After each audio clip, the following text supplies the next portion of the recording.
Some questions never grow old. Whether you're a young person just beginning life's journey, or someone who has recently said goodbye to a loved one, there's a quiet moment that comes to all of us. A moment when this question gently arises. What happens after we die? This isn't just a philosophical curiosity. It's the silent ache of a heart that has tasted loss. It's the soft fear of someone who has looked death in the eye. It's the lingering uncertainty we feel as we lie down at night, not knowing if we'll open our eyes to a new morning. Why do we fear death? Because we don't know what lies beyond. Because we've never been there. And those who have don't come back to tell us. But in the teachings of the Buddha, death is not a mystery to fear. It is not a cliff that ends life. It is simply a moment of transition in the flowing river of existence, like the setting sun yielding to night, like a falling leaf making space for new growth. Buddhism doesn't give you an answer to believe in. It offers a path to walk, a way to see for yourself. This path is lit by wisdom, mindfulness, and compassion, a way of seeing life without clinging and death without fear. In this video, we invite you to sit with us, not to debate or theorize, but to listen deeply, to look gently, and to understand clearly. What is death, truly? Does rebirth really happen? What is karma? And how does it shape our journey beyond this life? And ultimately, is there a way to be free, to no longer be caught in the endless cycle of birth and death?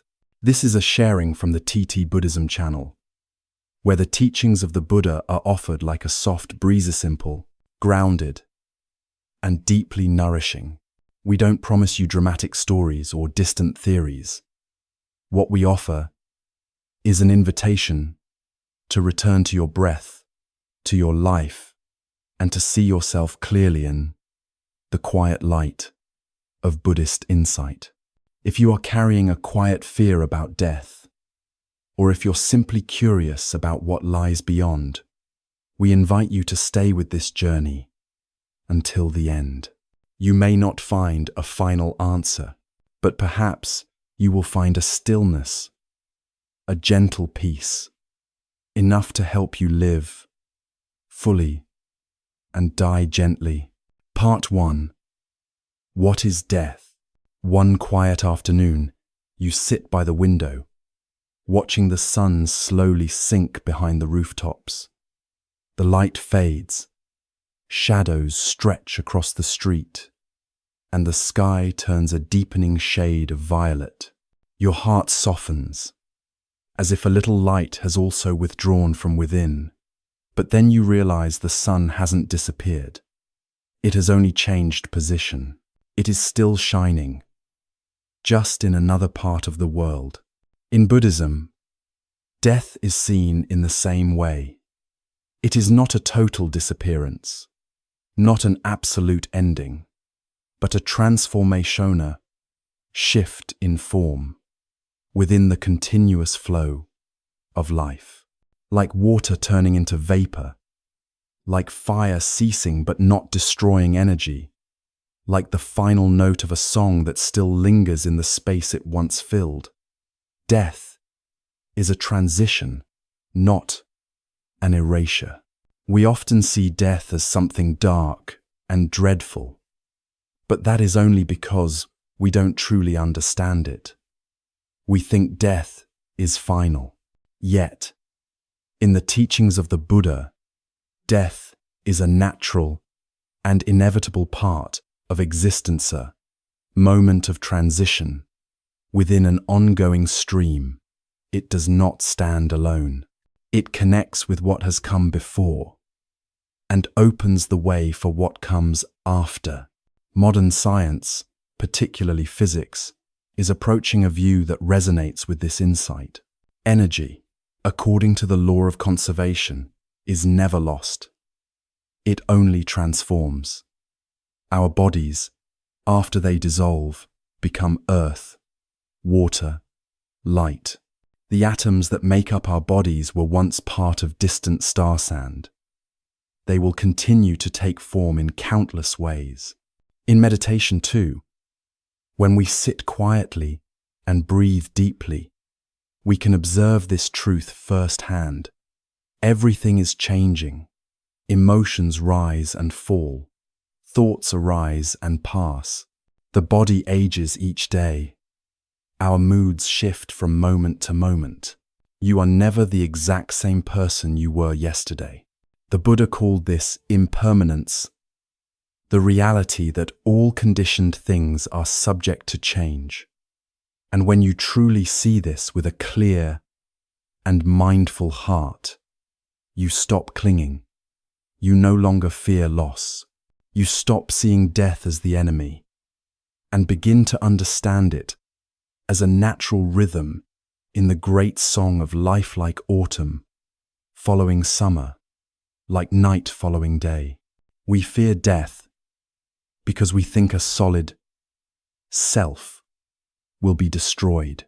But the Buddha taught that what we call self is actually a collection of body, feeling, perception, mental formations, and consciousness, constantly shifting, never fixed. There is no solid entity being extinguished. It's like a cart.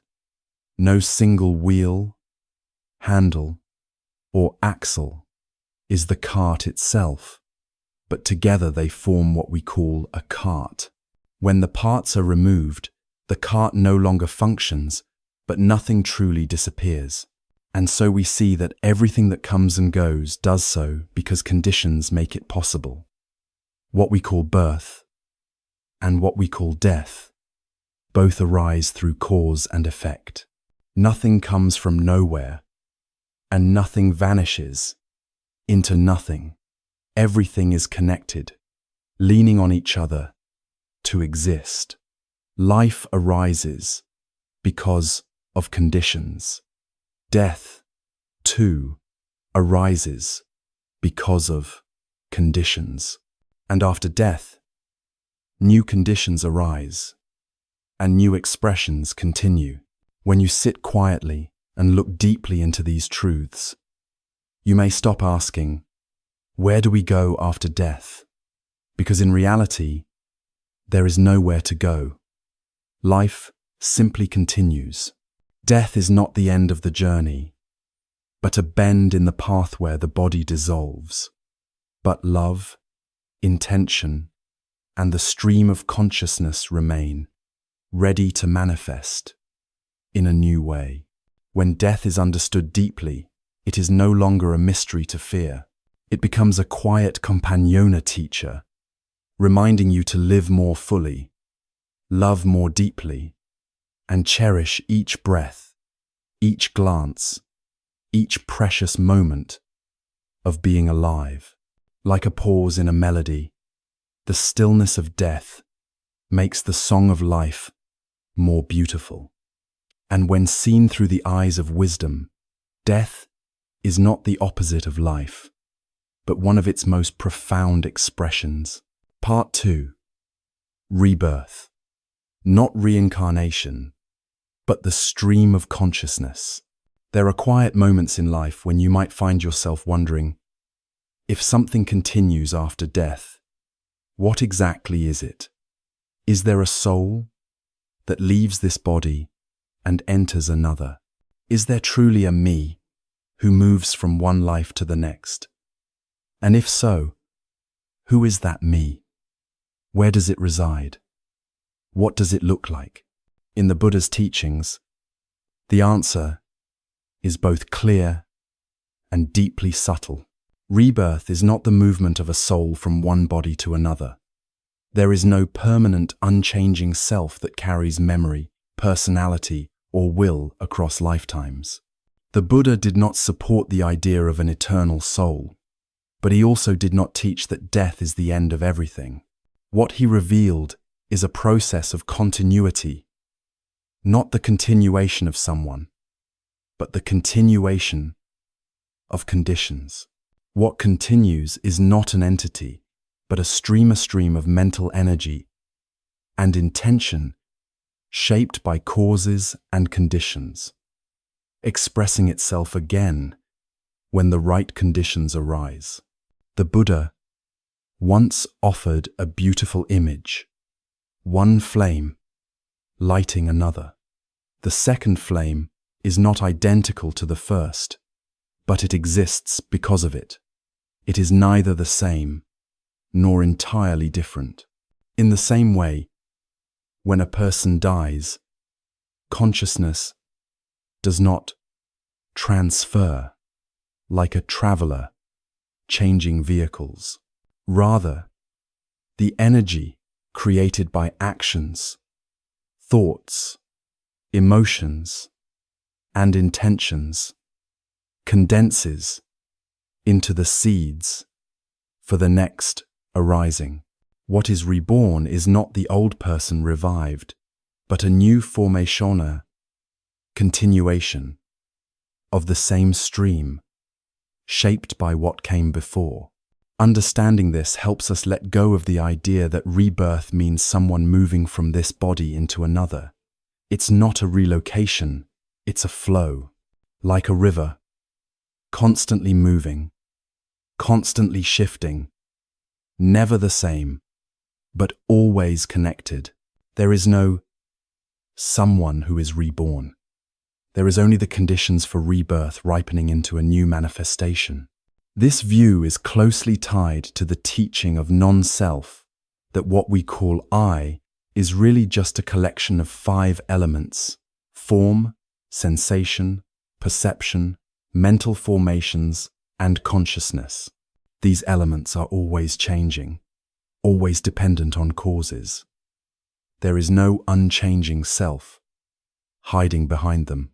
Just as a cart does not exist beyond its parts, wheels, axles, and also, the idea of a self is simply a label we place on a temporary combination. When these elements dissolve, nothing truly vanishes. There's just a shift in conditions, a continuation in another form. Perhaps you feel this is too abstract, but if you pay attention to your own experience, you might find something similar. Think of deep, dreamless sleep, when your body is at rest and your mind appears absent. You are not thinking, not dreaming, not aware of anything, and yet something continues. The body lives, the heart beats, the breath flows. When you wake up, awareness returns. What was happening in that quiet space between sleeping and waking? Something was there, not in form, not in thought, but in a silent continuity. Modern neuroscience describes this as a background state. The brain never fully shuts down. Even in the deepest stages of sleep, there is a subtle layer of activity, integrating memories, regulating systems, maintaining the balance of life. This aligns closely with the Buddhist view of a subtle continuity of consciousness, a current flowing beneath the surface, storing tendencies, shaping habits, waiting for conditions to emerge again. So you don't need to believe in a soul to understand rebirth. And you don't need to deny life after death to stay grounded in science. You can simply observe the stream of life within yourself. Every thought, every choice, every act of kindness or anger leaves an imprint. And when this body comes to rest, that stream doesn't stop. It continues not as you, but as the outcome of all you've been. Rebirth, then, is not a fantastical myth. It is a quiet truth happening right now, in every breath, in every shift of your mind and heart. You don't have to wait for a next life to experience rebirth. Every moment you act with compassion, every time you choose awareness over habit, you are creating a new future. You are shaping the next step in the stream. When you see this, something deep settles in you. You stop worrying about what happens after. You stop needing to define yourself as a fixed identity. You start to see life as a flow, not a possession. You begin to live more freely, knowing that you are not a solid thing moving from point A to point B, but a living movement, full of mystery, continuing through conditions. And perhaps the most beautiful realization is this: if you live mindfully, if you nourish understanding and love in this very moment, then each moment becomes a rebirth. Each breath becomes a new beginning, and you no longer need to fear death, because you are already learning how to be born again, right here and now. Part 3. Karma, the precise and natural law of cause and effect. There are moments in life, especially after a sudden loss, a serious illness, or an unexpected injustice, when we ask ourselves, why did this happen to me? This question is deeply human. It does not come from weakness, it arises from a sincere longing to understand, to see the connection between what we are going through and how we have lived. In the teachings of the Buddha, this connection is called karma. But karma is not a sentence passed down by the universe, nor a fixed destiny we are doomed to follow. Karma is simply the result of conscious choices, the actions we perform through our body, speech, and mind. The Buddha said, "By oneself is evil done, by oneself is one defiled, by oneself is good done, by oneself is purified. There is no judge, no divine reward or punishment. We are the authors of our actions, and we are also the ones who live with their results, like a garden that only yields the kind of seeds we've planted." When the Buddha declared, "Beings are the owners of their actions, the heirs of their actions are their womb, their relatives, their refuge," he wasn't trying to frighten us, was offering us a great gift, responsibility, hand in hand with freedom. If our karma belongs to us, then we have the power to take care of it, to nurture it, and to transform it. We don't need to plead for luck or fear unseen forces. We only need to look closely at how we think, how we speak, and how we act mindfully, with presence. Sometimes we wonder, I did something good, why didn't it bring a good result? The Buddha taught that intention is the root of karma. Two people might do the same action outwardly, like offering food or helping someone. But if one person acts with compassion, while the other acts for praise or recognition, the results are very different. The same outer form, but a completely different inner seed. Like two farmers planting seeds, they may care for them equally. But if the seeds are different, the fruit will be different too. This is a subtle yet powerful teaching. Karma is not just what we do, but the mind from which our actions arise. If an action grows from greed, anger, or confusion, even if it looks generous, it still carries the energy of suffering. But if an action arises from understanding, from love, from freedom even, the smallest gesture can bear beautiful fruit. And here is what makes the teaching on karma truly alive. Karma is not fixed. You may have made mistakes. You may have caused pain to yourself and others, but you are not trapped in the past.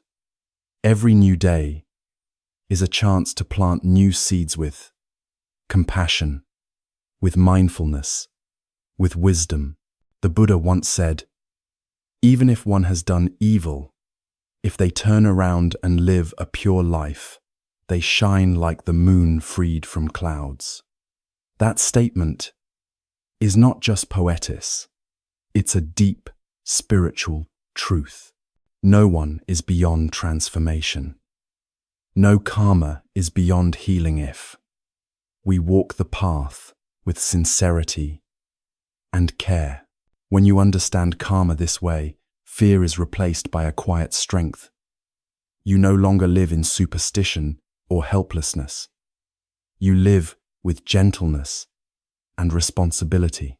Every thought you nurture, every word you speak, every action you take, these are the seeds of your future.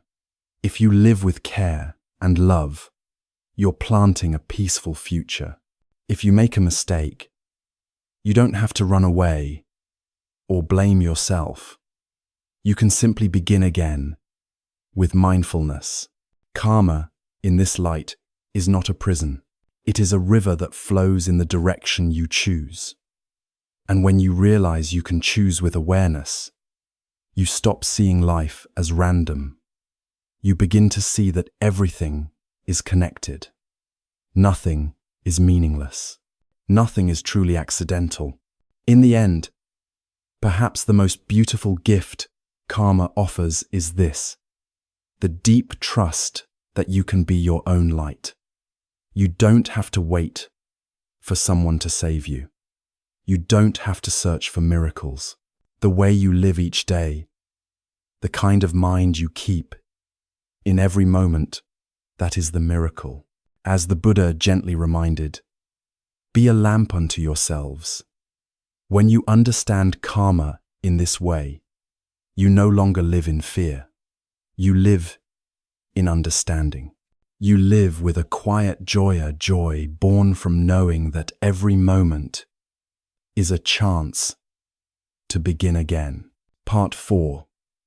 Liberation from the cycle of rebirth. Not going somewhere, but seeing clearly. Someone once asked, if death leads to rebirth, and rebirth brings suffering, how can we ever be free? That question doesn't belong to just one person. It is the very question that led Prince Siddhartha to leave the palace, to sit beneath the Bodhi tree, and to awaken. And his awakening didn't come through miracles or divine intervention, but through deep, clear seeing into the nature of life. Liberation, what we call nirvana, often spoken of as the ultimate goal of Buddhist practice. But nirvana is not a place. It's not a paradise, somewhere far away. It is not something we go to after death. And it's not an abstract state reserved only for saints and sages. In the Buddha's teaching, nirvana is a state of mind that has let go of the three fires: greed, hatred, and delusion. A mind that no longer clings, no longer chases after, or resists life.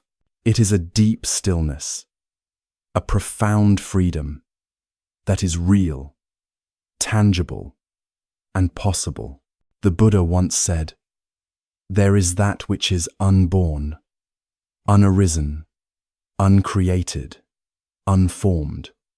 If there were not that, there could be no escape from what is born, arisen, created, and formed. This teaching is not meant to give us another thing to grasp or believe. This is an invitation to touch a space of freedom already present within us. A space where all things come and go, but we no longer drown in them. A space where we no longer need to escape life, nor seek anything permanent. We simply see clearly, and that seeing sets us free. And the path that leads to that kind of freedom is not hidden or mysterious. The Buddha laid it out plainly and compassionately in what is known as the Noble Eightfold Path. Right view, right intention, right speech, right action, right livelihood, right effort, right mindfulness, and right concentration. These 8 aspects are like 8 petals of a single lotus, or 8 steps on a simple trail that leads home. Each one nourishes the next. Each can be practiced right here in daily life. Right view means to see reality as it is impermanent, interconnected, and without a fixed self. Right intention means to think in ways that let go of hatred and cultivate compassion. Right speech means to speak truthfully, gently, and in a way that brings understanding. 10. Right action means to live in a way that doesn't cause harm. Right livelihood means to earn a living in an ethical, compassionate way. Right effort means to be diligent, but not rigid, nourishing wholesome qualities and letting go of harmful ones. Right mindfulness is being present with whatever is happening without judgment. Right concentration is the stability and clarity of a calm mind, rooted in awareness. The Buddha once said, "My teaching has but one flavor, the flavor of liberation, just as every drop of ocean water tastes of salt. Every drop of Dharma carries the essence of freedom. Not freedom as an idea, but freedom as the lived experience of one who has let go. Freedom from confusion, from grasping, from the cycles of reaction and craving. This is not a poetic ideal, it is a real, human possibility." There are many stories in the Buddhist scriptures of people who attained this freedom, those known as arahants. They didn't ascend into the sky, they didn't perform miracles, but those who encountered them often saw something rare in their eyes: deep clarity, a calm that didn't depend on external circumstances. These were people who had once suffered deeply, who had made mistakes, who had walked through fire, but who, through insight, had put down their burdens and walked in peace. One such person was a monk who used to sweep the temple grounds. He was quiet, not scholarly, not known for any great spiritual abilities, but he swept each day with mindfulness, with patience, with humility. And through that simple act, done with deep presence, he began to see the nature of mind, the nature of reality, and one day he was free. Not because he had acquired more knowledge, but because he had let go of illusions. Another was a woman who had lived a life filled with suffering and regret. She carried her pain like a heavy stone. But after hearing the Dharma and practicing sincerely, she began to look deeply, and in time, she too smiled not a smile of victory, but a gentle smile of release, like someone who finally puts down a burden they didn't realize they were carrying for lifetimes. We may not be arahants. We may still get caught, still get angry, still doubt ourselves, but we can take steps in the same direction, steps made of presence, of compassion, of clarity. Liberation is not far. Liberation is when you sit with your sadness without running away, when you feel your anger but don't let it control you, when you speak with kindness, even when it's hard, when you look at someone or at yourself and see not a label, but a living being worthy of understanding. You don't have to wait for another life. You don't have to go anywhere. You only need to stop, breathe, recognize the life that is here, and smile. That smile, that awareness that freedom is already a taste of nirvana. Part 5. Preparing for death by living clearly. There is a truth we all know, yet often forget. We will die. No one can escape this. Whether you are a king or a beggar, powerful or fragile, young or old, death comes for everyone. But what makes death so painful is not death itself, it is our lack of preparation. We live as if we will live forever. We avoid speaking of death, as if naming it might invite it. But this avoidance only makes death more frightening, more foreign, more overwhelming. In the Buddha's teachings, death is not something to run away from, it is something to meet with mindfulness. There is a beautiful practice known as mindfulness of death, not to create fear, but to awaken clarity. A meditation teacher once offered a poetic image. Just as all rivers flow to the sea, every life flows toward death. This may not be a direct quote from the Buddha, but the spirit of it echoes deeply in his teachings. Death is not an accident. It is the most natural conclusion to a life. When we reflect on death regularly, not with anxiety, but with understanding, each day of living becomes more precious. We stop drifting. We stop delaying love, forgiveness, and truth. In daily life, you can practice this awareness very simply. Each morning, you can gently remind yourself, this could be my last day. Not to become morbid, but to live more fully. When you speak with someone you love, you remember, this might be the last time you hear their voice. When you eat a meal, you remember, no two meals are ever the same. When you take a breath, you remember, this breath is a miraculino. One can promise you another. This kind of awareness, grounded in mindfulness, doesn't create fear, it helps you live more deeply, more truthfully. A person who lives mindfully is someone who is already preparing for death, moment by moment. When death arrives, they are not caught by surprise. Their body and mind have already been trained to meet it with calm, without regret, without resentment. You don't have to be enlightened. You don't have to be perfect. You only need to know you are alive here and now with presence. Then, when the final breath comes, you will not be afraid. You will not see it as an ending, but as a doorway into profound peace. You may even smile, knowing that you have lived with all your heart, not to accumulate, but to love, not to hold on, but to give freely. And when we speak of giving, we arrive at another essential practice, creating merit. But merit, in Buddhism, is not something we collect like spiritual currency. It is not a transaction to buy a peaceful death or guarantee a good rebirth.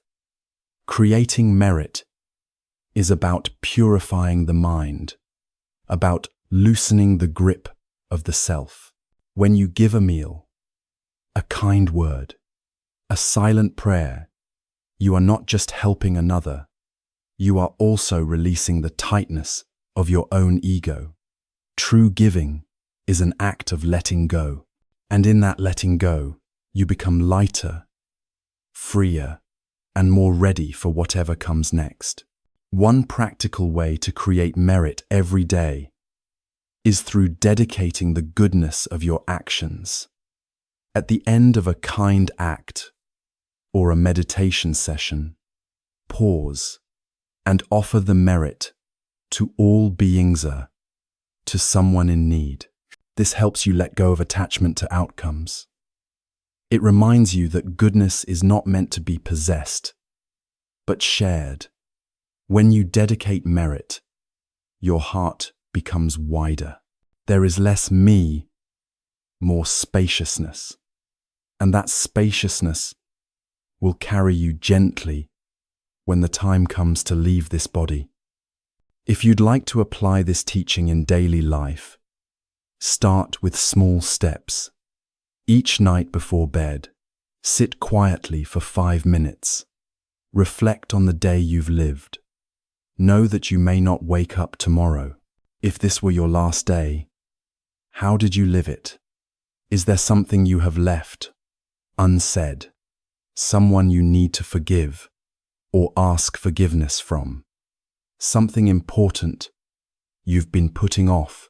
This practice, done daily, will make your life brighter, truer, and more meaningful.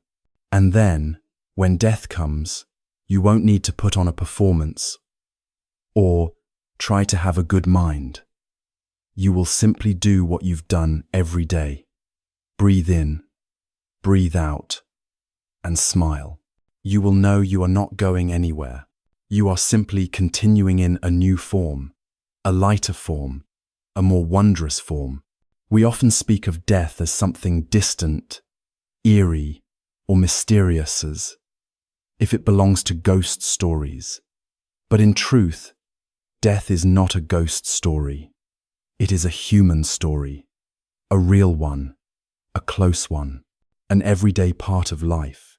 Death is not something to be feared. It becomes frightening only when we've never truly looked at it, never truly lived our lives deeply. Death is part of life, like the shadow that belongs to the light. When we learn to live clearly, we also begin to see death clearly, not as something murky or dreadful, but as a final breath offered in mindfulness and peace. If you've ever lain awake in the middle of the night, staring into the dark, thinking about the end, know that you are not alone. The Buddha, too, sat with the truth of death, the death of those he loved, the death of all beings, his own passing. He looked deeply, and he smiled, because he saw the truth of impermanence, of non-self, of interdependence. He saw that nothing truly disappears. Everything simply transforms. You too can begin to see in this way through daily practice. Each time you breathe mindfully, each time you let go of anger, each time you give without clinging, you are preparing for a peaceful death. One that is not rushed, not regretful, not lonely. If anything in this video has helped you pause, helped you understand more deeply, or lightened your heart, even a little, please feel free to leave a comment. It is not just a connection, it's a seed of companionship on the path of awakening. You are also warmly invited to share this video with anyone who may be struggling with fear or uncertainty around death. Let them know they are not alone. And if you've found value in these reflections, you can like and subscribe to follow TT-Buddhism channel, where the Buddha's deep teachings are retold in the quiet light of meditation. Let us end with one simple yet profound reminder from the Buddha. All conditioned things are impermanent. Strive on with diligence. Thank you for being part of this journey. May you live each day with clarity so that one day, when death gently knocks on your door, you can smile and say, I am ready. I am ready. And koffer to pogs the two.